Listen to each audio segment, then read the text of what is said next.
집에 고양이들이 갑자기 막 뒤엉켜서 레슬링을 시작할 때 있잖아요. 아, 네네, 그럼요. 혹시 그거 보면서 저거 장난인가? 진짜 싸우는 건가? 하고 막 가슴 졸이면서 지켜본 적 있으신가요? 네, 정말 많은 보호자분들이 그 부분 되게 혼란스러워 하시죠. 네, 발톱 없이 그냥 뒹구는 것 같다가도 어느새 보면 막 격렬하게 추격하고 있고 정말 알쏭달쏭해요. 맞아요. 이게 어떤 때는 그냥 귀여운 장난 같은데 어떨 때는 이게 좀 심각한 갈등의 신호일 수도 있거든요. 그래서 오늘 저희가 이제 여러분께서 보내주신 자료들을 좀 보면서 고양이들의 이런 상호작용, 특히 놀이랑 싸움, 이걸 어떻게 구분하는지, 또 왜 그러는지, 그리고 보호자로서 어떻게 대처해야 할지 좀 자세히 알아보려고 합니다. 네, 좋습니다. 고양이들이 보내는 그 미묘한 신호들을 같이 한번 해석해 보시죠. 자, 그럼 먼저 고양이들이 그냥 신나게 놀고 있을 때, 그때 보이는 신호들부터 알아볼까요? 어떤 모습들이 있을까요? 네, 일단 놀이 중인 고양이들은요, 대체로 몸에 힘이 좀 빠져 있어요.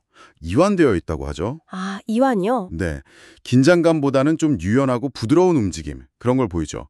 귀는 보통 앞이나 뭐 약간 위쪽을 향하고 있고요. 아하, 그렇군요. 제가 본 거는 발톱을 이렇게 숨기고 서로 살짝 깨물거나 앞발로 툭툭 치는 거. 그런 모습도 장난 맞죠? 네, 맞습니다. 서로 역할 바꿔가면서 막 쫓고 쫓기는 것도 그렇고요. 가끔 보면 진짜 레슬링 선수들처럼 막 뒹굴던데요. 정확합니다. 발톱은 거의 사용 안 하고요. 물더라도 뭐 상처를 입힐 정도는 아니에요. 가볍게 입으로 장난치는 거죠. 네네. 그리고 말씀하신 것처럼 서로 번갈아 가면서 공격하고 방어하고 이런 상호성, 이게 놀이의 아주 중요한 특징입니다. 상호성이요. 한쪽만 계속 당하는 게 아니라는 거군요. 그렇죠. 그리고 놀다가 중간에 잠깐 멈추기도 해요. 뭐 주변을 좀 살피거나 자기 몸단장을 하다가 다시 놀이를 시작하기도 하고요. 이런 놀이가 그냥 에너지만 푸는 건 아니겠죠? 뭔가 다른 의미도 있을 것 같은데요. 물론이죠. 에너지 발산도 당연히 중요한데 이게 사실은 어릴 때부터 배우는 사냥 기술 연습이에요. 아, 사냥 연습이요? 네. 뭐 덮치고 잡고 이런 것들. 그리고 다른 고양이들이랑 어떻게 지내는지 그 사회성을 배우는 과정이기도 하고요. 서로 유대감도 쌓고. 특히 실내에서만 지내는 고양이들한테는 이게 꼭 필요한 활동이죠. 스트레스 해소에도 좋고요. 그렇군요. 소리는 어떤가요? 놀 때도 소리를 내나요? 보통은 조용하거나 아니면 가끔 기분 좋으면 낮게 야옹하거나 뭐 골골송 부르듯이 갸르릉거리는 소리를 내기도 합니다. 알겠습니다. 근데 분위기가 갑자기 좀 싸늘해질 때가 있잖아요. 아, 여기서부턴 진짜구나 싶은 그런 순간이요. 진짜 싸움으로 번졌다는 건 어떻게 알 수 있을까요? 네, 이게 중요하죠. 몸짓 언어부터가 확 달라져요. 몸이 이제 이완된 게 아니라 뻣뻣하게 경직이 돼요. 뻣뻣하게요? 네. 그리고 털을 바짝 세우죠. 특히 등하고 꼬리 쪽 털을 세워서 몸집을 확 부풀려요. 아, 자기를 더 커 보이게 하려고요? 그렇죠. 등을 약간 아치형으로 이렇게 구부리기도 하고요. 이게 다 상대를 좀 위협하려는 행동이에요. 귀 모양도 달라지나요? 네, 귀가 뒤로 확 젖혀지거나 아니면 머리에 착 달라붙듯이 내려가요. 그리고 꼬리도 중요한데 꼬리를 바닥으로 축 내리거나 아니면 막 신경질적으로 탁탁 치는 모습. 이것도 위험 신호죠. 꼬리 전체 털을 막 부풀리는 것도 싸울 때 그러는 거 아니에요? 맞아요. 그것도 전형적인 싸움 신호입니다. 그리고 무엇보다 소리가 달라지죠. 하악질이나 낮게 으르렁거리는 소리. 아, 그 소리 정말 무섭죠. 네, 심하면 정말 비명 같은 날카로운 소리를 내기도 하는데 이런 소리가 들리면 이건 확실히 심각한 상황인 겁니다. 행동도 다르겠죠, 놀 때랑은. 그럼요. 발톱을 세우고 상대를 진짜 핥히어서 상처를 입히거나 아니면 상대가 아파서 소리 지를 정도로 세게 무는 행동. 이런 게 보이면 싸움이죠. 그리고 아까 놀이는 상호성이 있다고 했잖아요. 네, 서로 역할을 바꾼다고. 근데 싸움은 그게 없어요. 한 고양이가 다른 애를 막 구석으로 몰아놓고 못 도망가게 위협하거나 일방적으로 막 공격하는 모습을 보여요. 놀이는 중간에 쉬기도 한다고 하셨는데 싸움은 그럼 안 쉬고 계속하나요? 그런 경향이 있죠. 싸움은 놀이처럼 중간에 멈추거나 역할을 바꾸는 거 없이 아주 빠르고 격렬하게 이어지는 경우가 많아요. 때로는 막 소름 끼치게 조용히 진행되기도 하고요. 조용히요? 네, 한쪽이 완전히 도망가거나 뭐 제압될 때까지 안 멈추는 거죠. 그리고 진짜 중요한 단서는 싸움이 끝난 후의 모습이에요. 싸운 후에요. 네, 서로 막 피해 숨거나 멀찍이 떨어져서 경계하고 다음에 마주쳤을 때도 엄청 긴장하는 모습을 보인다. 그러면 그건 그냥 놀이가 아니었다는 아주 강력한 증거죠. 와, 듣기만 해도 좀 아찔한데요. 근데 고양이들은 도대체 왜 이렇게까지 싸우는 걸까요? 그냥 좀 사이좋게 지내면 좋을 텐데 원인이 뭘까요? 원인은 정말 여러 가지가 있을 수 있어요. 근데 가장 근본적인 이유 중 하나는 아무래도 영역 본능 때문이겠죠. 영역 본능이요? 네. 고양이는 자기 공간에 대한 애착이 굉장히 강한 동물이거든요. 그래서 자기 잠자리나 밥 먹는 곳, 화장실 같은 중요한 자원이나 영역을 누가 침범했다고 느끼면 좀 방어적으로 나올 수 있는 거죠. 특히 뭐 새로운 고양이가 집에 오거나 그럴 때 더 심해지겠네요. 맞아요. 새로운 식구가 오거나 아니면 뭐 이사를 해서 생활 환경이 바뀌었을 때 이런 갈등이 확 불거지기 쉬워요. 여러 마리가 같이 살면 서열 다툼 같은 것도 있지 않을까요? 약간 고양이 세계의 왕자의 게임처럼요. 누가 더 센지 뭐 이런 거요. 네, 그것도 충분히 가능성이 있습니다. 다묘 가정에서는 암묵적인 서열이 있거든요. 근데 이 서열을 정하거나 아니면 기존 서열에 뭐 도전하려고 싸움이 벌어지기도 해요. 와, 정말요? 네, 뭐 누가 먼저 밥을 먹냐, 누가 더 좋은 자리를 차지하냐, 이런 사소해 보이는 것들이 다 서열 싸움의 일부일 수 있는 거죠. 그렇군요. 또 다른 원인도 있나요? 또 다른 좀 흥미로운 원인으로는 전가된 공격성이라는 게 있어요. 전가된 공격성이요? 그게 뭐죠? 이건 뭐냐면 원래 화가 난 대상엔 따로 있는 거예요. 예를 들어 창밖에 다른 고양이를 봤거나 아니면 뭐 시끄러운 소리 때문에 확 흥분했는데 그 스트레스를 바로 옆에 있던 다른 고양이한테 엉뚱하게 푸는 거죠. 헐. 그러니까 직접적인 원인이 아닌데 애꿎은 상대한테 화풀이를 하는 거네요. 와. 그렇죠. 그리고 보호자의 관심이나 뭐 음식, 장난감, 잠자리 이런 걸 두고 질투하거나 경쟁하는 경우도 있고요.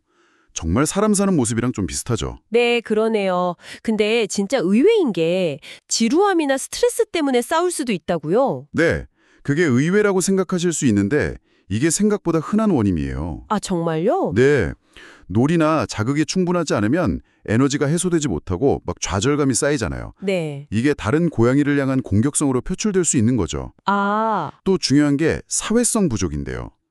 너무 어릴 때 어미나 형제들이랑 떨어져서 다른 고양이들이랑 어떻게 지내는지 그 고양이 언어를 제대로 못 배운 경우예요. 네. 그러면 상대방의 의도를 오해하거나 좀 부적절하게 행동해서 싸움을 유발하기도 하고요. 아, 사회화 시기가 중요하군요. 그렇죠.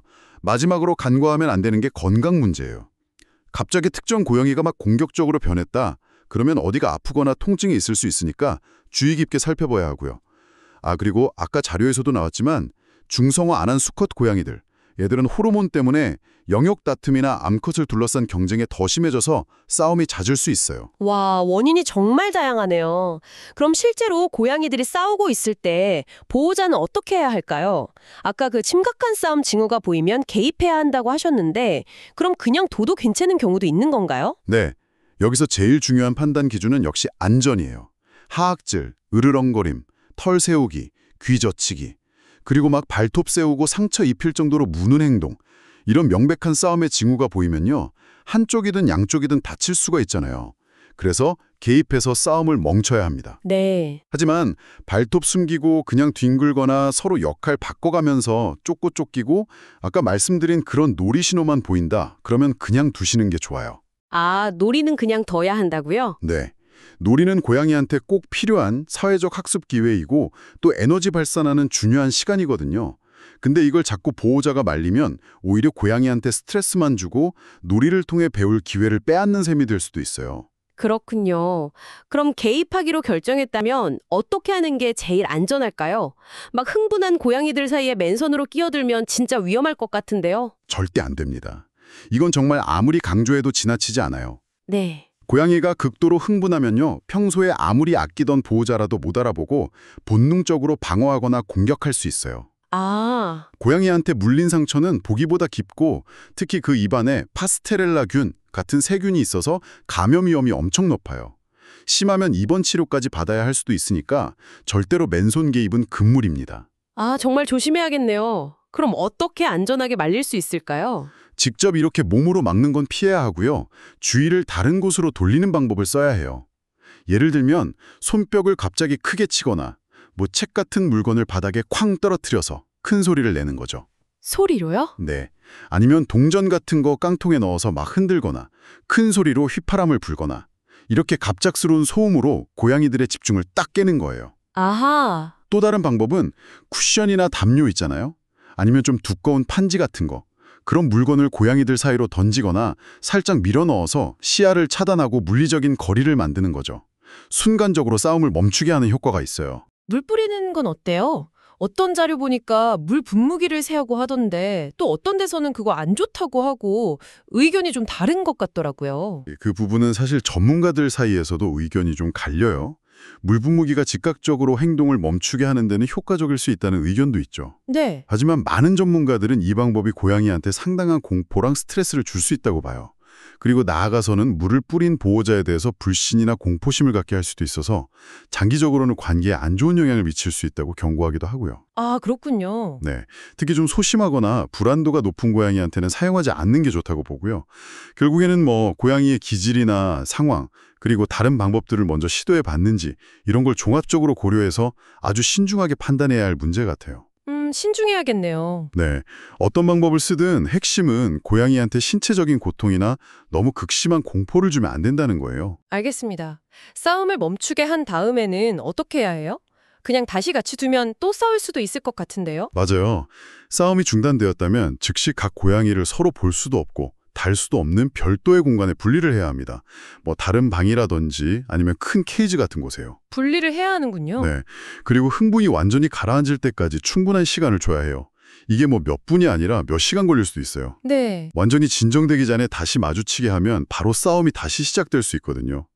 그리고 정말 중요한 점은 절대로 싸웠다고 해서 고양이를 혼내거나 벌 주면 안 된다는 거예요. 아, 혼내면 안 되는군요. 네. 처벌은 문제 행동 해결에 전혀 도움이 안 될 뿐 아니라 보호자에 대한 두려움이나 불안감만 키워서 상황을 더 악화시킬 수 있어요. 완전히 진정한 다음에 차분하고 부드러운 목소리로 말을 걸거나 뭐 좋아하는 간식을 주면서 긍정적인 관계를 다시 회복하는 게 중요합니다.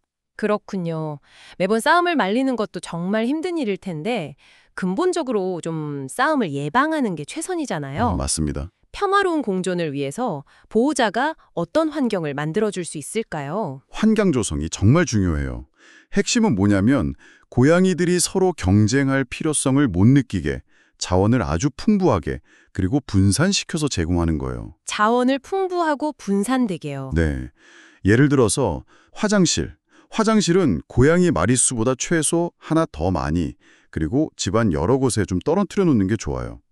밥그릇이랑 물그릇도 한 군데 모아두지 마시고 여러 장소에 개별적으로 마련해줘서 각자 좀 편안하게 이용할 수 있게 해야 하고요. 아, 자기만의 공간을 만들어주는 거네요. 그렇죠.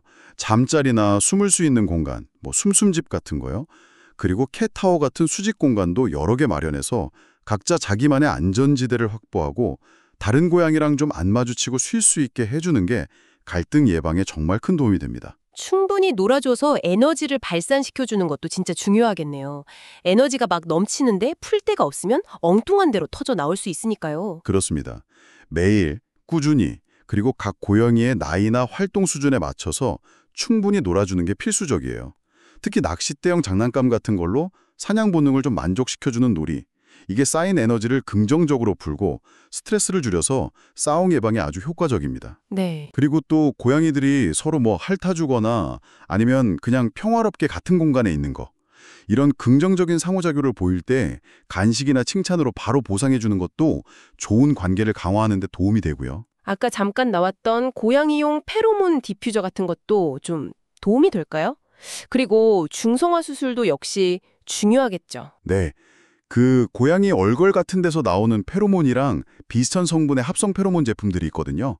이게 고양이 스트레스를 좀 줄여주고 안정감을 느끼게 하는 데 도움을 줄 수 있어요. 물론 효과는 고양이마다 좀 다를 수 있지만 한번 시도해볼 가치는 있습니다. 네. 그리고 중성화 수술. 이건 특히 수컷 고양이의 경우에 영역 표시 행동이나 다른 수컷에 대한 공격성을 유발하는 그 테스토스테론 수치를 확 낮춰주거든요. 그래서 싸움 예방에 상당한 효과를 기대할 수 있죠. 물론 뭐 중성화가 모든 공격성을 없애는 마법은 아니지만 많은 경우에 갈등 완화에 기여를 합니다. 새로운 고양이를 집에 들일 때 그 과정도 정말 중요하겠네요. 첫 단추를 잘못 끼우면 계속 문제가 될 수도 있을 것 같아요. 아, 그거 정말 중요한 지적입니다. 새로운 고양이를 데려오기 전부터 기존 고양이의 성격이나 나이, 활동성 이런 걸 고려해야 하고요. 데려온 후에는 절대로 바로 합사하면 안 돼요. 바로 합사하면 안 된다고요? 네. 처음 며칠 혹은 몇 주 동안은 서로 다른 공간에 완전히 분리시켜서 소리랑 냄새로만 서로 존재를 알게 하고요. 그 다음에는 냄새가 밴 물건, 수건이나 장난감 같은 걸 서로 교환해주고 문틈이나 안전문 너머로 아주 잠깐씩 얼굴만 보게 하고 이렇게 아주 천천히 점진적으로 서로에게 익숙해질 시간을 줘야 합니다. 이 과정을 너무 서두르면 정말 돌이킬 수 없는 갈등 관계가 생길 수 있어요. 정말 신중해야겠네요. 만약에 이렇게 여러 가지 노력을 다 했는데도 싸움이 계속되거나 아니면 정말 잘 지내던 사이였는데 갑자기 한쪽이 막 엄청 공격적으로 변하면 어떡하죠? 네, 그런 경우에는 단순한 행동 문제를 넘어서서 혹시 기저질환이나 통증, 아니면 다른 심각한 스트레스 요인이 숨어 있을 가능성이 높아요. 건강 문제일 수도 있군요. 그렇죠. 그래서 반드시 동물병원에 가셔서 수의사 선생님 진료를 받고 건강 상태를 먼저 확인해야 합니다. 건강상 문제가 없다면 그 다음 단계로는 고양이 행동 전문 수의사나 아니면 인증된 고양이 행동 상담가와 상담을 해서 정확한 원인을 진단받고 좀 맞춤형 해결책을 찾는 게 중요합니다. 오늘 고양이들의 놀이랑 싸움 구별하는 법부터 시작해서 원인, 대처법, 그리고 예방 환경 조성까지 정말 많은 이야기를 나눴네요. 결국 핵심은 우리 보호자분들이 고양이들이 보내는 그 섬세한 몸짓 언어 신호들을 놓치지 않고 주의 깊게 관찰하고 이해하려는 꾸준한 노력이 아닌가 싶어요. 맞습니다. 대부분의 고양이들은 사실 가능하면 좀 물리적인 충돌은 피하고 싶어 하거든요. 그리고 놀이는 그들의 정신적, 신체적 건강에 꼭 필요한 활동이라는 점, 이걸 기억해 주시는 게 중요합니다. 물론 현실에서는 놀이와 싸움의 경계가 칼로 자르듯이 명확하지 않을 때도 있고요. 그렇죠. 애매할 때가 있죠. 네. 그리고 고양이들의 관계라는 게 사람 관계처럼 딱 고정된 게 아니라 상황에 따라서 계속 변할 수 있다는 거. 이런 좀 유연한 시각도 필요해요.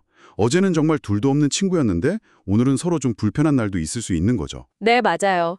마지막으로 여러분이 한 번쯤 생각해 볼 만한 질문을 던져드리고 싶네요. 고양이의 놀이가 사냥 본능의 발현이라고 하잖아요. 네, 그렇죠. 어떤 종류의 장난감을 제공하느냐가 고양이들이 서로 어울려 노는 방식에 혹시 영향을 미치지는 않을까요? 흥미로운 질문이네요. 예를 들어서 낚싯대 장난감처럼 보호자랑 같이 사냥하는 놀이를 충분히 하는 고양이랑 그냥 공이나 인형처럼 혼자 가지고 노는 장난감이 대부분인 고양이랑 얘네들이 서로 어울려 노는 방식이나 빈도, 격렬함에 차이가 있을 수 있지 않을까요?